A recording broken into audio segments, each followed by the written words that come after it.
안녕하세요. 반갑습니다. 오늘 7월 22일 이것이 진짜 부동산 소송이다의 마지막 시간입니다.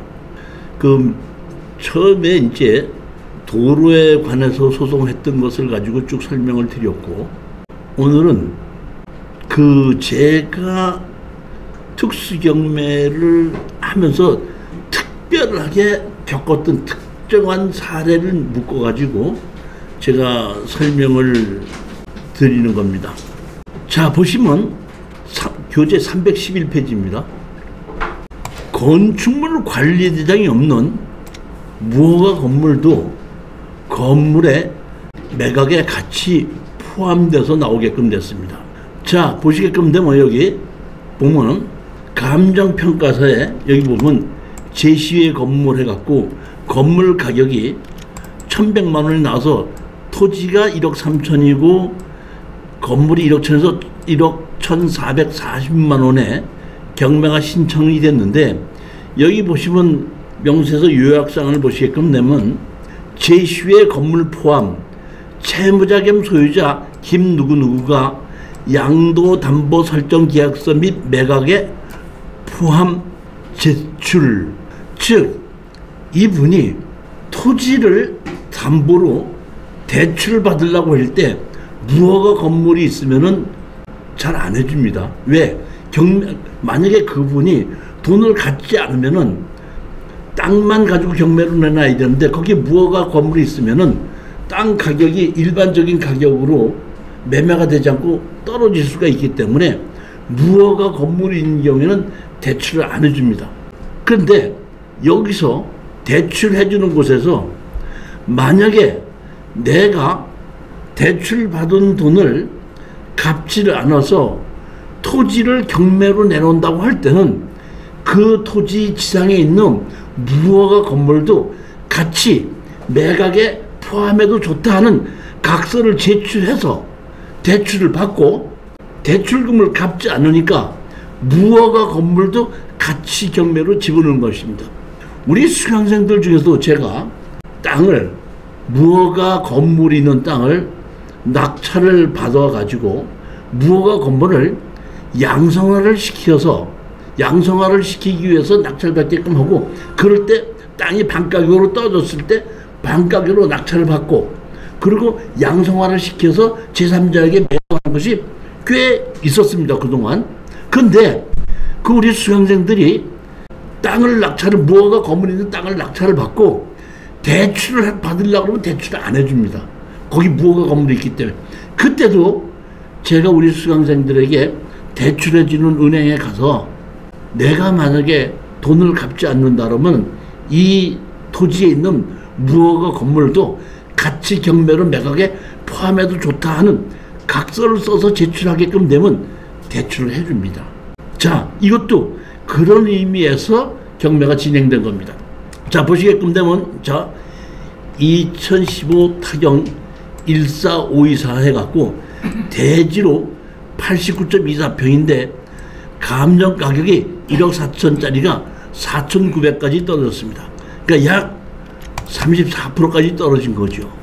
떨어지다 보니 1억 4천이다 보니까 제가 추천을 해서 이거를 우리 수강생이 낙찰을 받았는데 6,100만 원이 낙찰을 받았어요. 제가 항상 하는 얘기가 있죠. 지르지 마시라, 이렇게 얘기를 했는데, 지르지 말으라는 얘기는 제가 보면 4,900하고 7,000만 원 있기 때문에 지르지 말라는 얘기는 7,000만 원 넘어가지 말라 이런 뜻입니다. 보면 그런 정도인데 6,100만 원이고 5,700 해갖고 약 한 300여만 원 차이에 1등하고 2등이 이렇게 해서 있는데, 여기 보시게끔 되면, 자, 대지가 89.24평인데 제시의 건물이 있는데 단층 주택 포함 이렇게 돼 있죠. 즉 무허가 건물도 매각에 포함해서 집을 나왔기 때문에 이거를 내가 낙찰을 받고, 여기가 보면 지목이 여기 뭐 요 토지인데 여기가 흔히 얘기하는 마을 안길이라 해서 지적도상 도로가 없는 것입니다. 여기 보면 이 집도 다 보면은 여기 보시게끔 되면은 도로가 없습니다. 이 도로가 없는데 이런 걸 보고 제가 뭐라 그랬죠? 마을 안길이라고 그랬습니다. 자, 근데 제가 판단하겠을 때 여기에 이 무허가 건물인데 마을 안길이다 보니까 이거를 양성화만 시킬 수 있다 그러면은 가격이 반가격으로 내려갔기 때문에 감정가의 한 70% 정도로 팔고 나온다고 하더라도 돈이 좀 될 수 있겠더라고요. 그래서 제가 추천을 했던 겁니다. 뭐냐면 이거를 양성화를 시켜서 팔으려고. 자, 양성화를 시켜서 팔으려고 이걸 낙찰을 받았는데 제가 제일 먼저 여기 보면 여기까지 자동차가 들어올 수 있고 여기 낙찰받은 땅은 이 집하고 여기 창고하고 두 개가 있는 곳입니다. 여기 계단으로 이렇게 올라갈 수 있고 여기 돼 있는 것인데 여기에 있는 현황도로를 이 건물을 양성화만 시키면 주의토지통행권에서 막을 수도 없고 그대로 쓸 수 있고 이거는 마을 안길로 해서 그대로 될 수 있기 때문에 우리는 감정가의 70%에 양성화만 시켜서 팔고 나오자 하는 의미에서 49% 선에 34%까지 떨어진 걸 49%보다 조금 떨어지게 한 45% 정도 선에서 낙찰을 받았던 겁니다. 제가 사실은 이걸 조금 좀 실수를 한 것이 여기 보시게끔 되면 자 보십시오. 감정평가사가 건물 임접 필지와 경계에 걸쳐 소주하는 것으로 보임. 즉 양성화는 기본으로 양성화를 시키려고 할 때는 설계사무실에서 현황 측량을 해갖고 오라 그래서 건축법에 다 맞아야지 양성화를 시켜주는 것이 무조건 양성화를 시켜주는 것이 아닙니다. 양성화는 처음서부터 도면을 현재 있는 대로 그대로 다 그려서 건축허가를 신청하고 건축 준공계를 내서 다시 말하면 집은 이미 지어져 있는데 양성화 자체는 처음부터 새로 허가를 받는 것으로 그렇게 절차를 밟는 겁니다. 그렇기 때문에 현황도 맞아야 되고 측량 안에 경계 안에 들어가야 되고 현재의 건축법에 다 맞아야 되는 거거든요.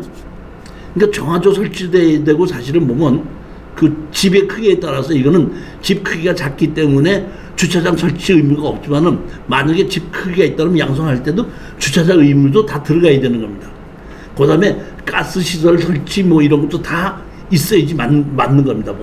자, 그렇게 했는데 여기에 경계에 걸쳐 있다고 했으면 제가 얼른 이걸 자세히 봤으면 아, 이게 양성화가 안 될 수 있구나 이런 생각을 했었어야 했는데 이걸 자세히 보질 않았고 그때 양성화가 될 수 있는 거를 제가 착각을 하고 추천해서 제가 이 양성화를 시켜달라고 설계사무소에 갔더니 설계사무소에서는 양성화 시키는 거 할 수 있습니다. 별로 어렵지 않습니다.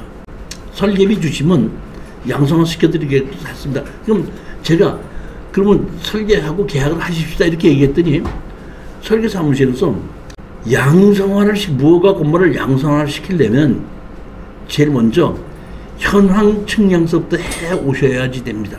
경계를 넘지 않으셔야 됩니다. 그래서 제가 현황 측량 신청을 했어요. 자, 보시겠습니다. 여기 보면 감정평가사가 집이 조금 경계가 넘은 걸로 했죠. 이렇게 있는데 실질적으로 현황 감정평가를 시작해서 현황 측량을 해봤더니 여기 보면 여기가 일부 넘어갔죠. 이렇게 현황이 경계를 넘어가면 양성화가 안 된다 이런 얘기입니다. 지적 측량 성과도를 가지고 가서 보았더니 아, 이거 양성화 안 됩니다. 저는 이 건물을 양성화를 시켜서 매도를 하려고 사실은 그 안에 있던 쓰레기도 좀 치우고 정리를 했습니다. 집을 깨끗하게. 그것도 한 100~200만 원 들여가지고 했는데 양성화가 안 된다 하다 보니까 그리고 건물이 무허가다 보니까 공인중개사한테 다 내놨는데 공인중개사가 이거 팔지 못합니다. 할 수 없이 생각하다 못해 이것을 경매로 제가 경매로 내놓자 해서 경매로 내놨습니다. 경매를 내놨더니 먼저 번처럼 똑같이 건물을 빼놓고 토지 가격 감장가가 또 같이 시작이 돼서 4,500까지 떨어져서 보니까 누군가 5,500 주고 낙찰을 받았죠. 저희들이 얼마 6,100만 원에 낙찰을 받았죠. 그러면 5,500 주고 낙찰을 받았다는 뜻은 우리가 현금으로 등기 비용에다 취등록세에다가 다시 경매 비용까지 해서 했다 그러면 결국에서는 저희들이 손해가 한 1,000여만 원 이상 나게끔 됐는데, 문제는 여기 허가를 받았죠. 근데 이 사람이 뭐였어요? 미납을 했습니다. 미납을 해갖고 4차를 다시 시작해서 4,500에 다시 시작했는데, 그 다음에 아무도 낙찰 받지 않다 보니까 3,200만 원까지 떨어지다 보니까 제가 판단하기에 제가 추천해서 낙찰을 받았던 이 물건을 가지고 투자한 사람이 근 3,000여만 원 정도의 적자를 보게 생겼더라고요. 이건 안 되겠다 싶어서 제가 법무사를 시켜서 이거 취하시키라고 했습니다. 취하시켜버렸어요. 변경을 한 게 아니라 취하시킨 겁니다. 변경을 하게끔 되면은 앞에 이게 감정하고 떨어진 게 그대로 다 나오고, 취하시켰다가 새로 경매를 집어넣게끔 되면 앞에 자료가 다 없어지니까 제가 일단은 취하시키라고 해놓고, 우리가 낙찰을 받았을 때에 이 건물이 포함이 됐었지 않습니까? 포함이 돼서 우리 거가 됐으니까 다시 경매를 신청할 때 우리도 그 건물이 우리 거니까 건물도 매각에 포함하는 걸로 해서 다시 재경매를 신청하라고 했던 겁니다. 자, 그 후에 여기 보면 처음에는 건물은 매각 제외로 돼 있죠. 땅만 나온 겁니다. 그랬는데 제가 강제 경매로서 500만 원 받을 거 있는 걸로 만들어 가지고 제 이름으로 해 가지고 강제 경매를 신청했는데, 이렇게 3,200까지 떨어지니까 너무 손해가 나다 보니까 제가 취하를 해놓고 경매를 다시 신청합니다. 다시 신청하다 보니까 이번에는 얼마가 됐죠? 1억 4,100만 원이 됐죠. 1억 4,100만 원이 된 거 아닙니까? 감정가에. 그렇게 해가지고 여기 보면 먼저 보는 것과 같이 건물이 이번에 포함이 됐죠. 건물 포함으로 하다 보니까 1억 4천이 9,900만 원까지 떨어지다 보니까 누군가가 다시 1억 2,300만 원에 낙찰을 받은 겁니다. 그러니까 우리가 6,100만 원 주고 낙찰을 받았다가 다시 경매 집어서 건물 양성화시켜서 팔려고 그러다가 양성화가 안 돼서 그냥 경매로 집어넣고 건물 매각 제외를 하다 보니까 4천만 원까지 떨어진 거고, 안 되겠어서 제가 할 수 없이 먼저 있던 경매를 전부 다 취하를 시키고 다시 건물을 매각 포함을 해서 경매를 다시 집어넣었더니 이번에는 1억 2,300만 원이죠.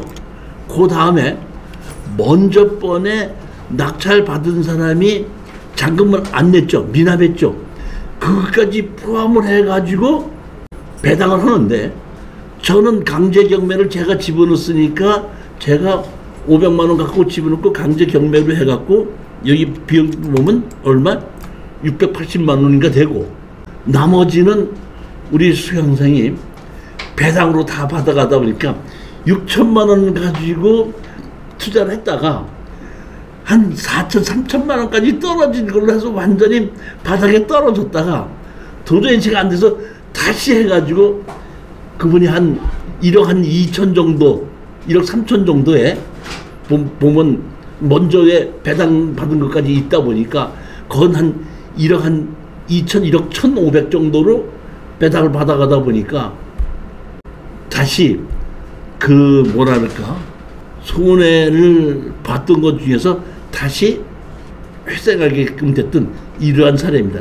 이 핵심은 뭐냐면, 우리는 경매는 가격이 떨어졌을 때 사서 정상적인 가격으로 파는 것인데, 가격이 아무 문제가 없는 건 가격이 안 떨어진다는 거죠. 대부분 가격이 떨어지는 것이 이렇게 무허가 건물이 매각 제외로 돼 있을 때 가격이 떨어지는데, 이런 무허가 건물을 내 걸로 만들어서 무허가 건물을 양성화시키는 방법, 무허가 건물도 팔고 양성화시키지 않고 팔고 사는 방법, 이런 거를 우리가 알고 있어야지 이러한 특수 경매 투자에 성공할 수 있다, 이런 얘기입니다.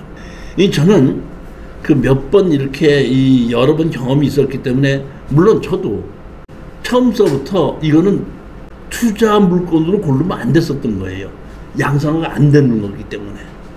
근데 제가 그 집이 경계를 넘었다는 것을 감정평가사도 거기 살짝 메모를 했는데도 그거를 제가 무시하고서 이거 뭐 양성화 시키면 별거 아니지 않느냐, 얼마든지 팔 수 있지 않느냐, 이렇게 했다가 막상 양성화가 안 돼서 제대로 팔지를 못하게끔 됐을 때 할 수 없이 일반 매매로 공인중개사가 팔아주지도 않다 보니까 경매로 팔아야 되는데, 경매에서 팔을 때 건물의 매각 포함과 건물 매각 제외가 이렇게 차이가 난다는 겁니다. 양성화가 안 된 상태에서, 근데 이게 아산이 그때 한참 이렇게 올라갈 때 아산 뭐 신도시 만든다고 해갖고 뭐 무슨 건설하고 했다가 나중에 그것이 취하가 됐거든요. 경쟁이 돼서 없었던 일도 됐었는데, 마침 때가 요때가 이 아산을 개발한다는 한참 뜰 때였어요, 시기가. 근데 그런 시기가 다 어떻게 맞아 들어갔던 거죠. 뭐 아산 신도시를 개발한다 뭐 이런 것이 있었거든요.